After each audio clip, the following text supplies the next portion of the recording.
భద్రాచలము పుణ్యక్షేత్రము అంతా రామమయం. భక్తుడు భద్రుని కొండగా మార్చి కొలువై ఉన్న స్థలం.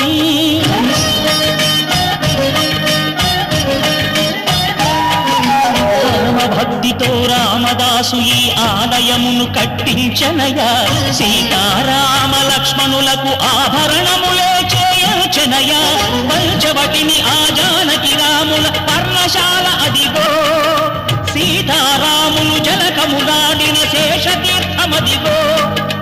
రామ భక్తితో నదిగా మారిన శబరి ఇదేనయ్యా.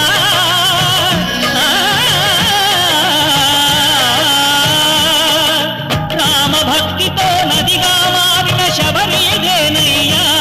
శ్రీరామ పాదములు నిత్యం కడిగే గోదావరి అయ్యా.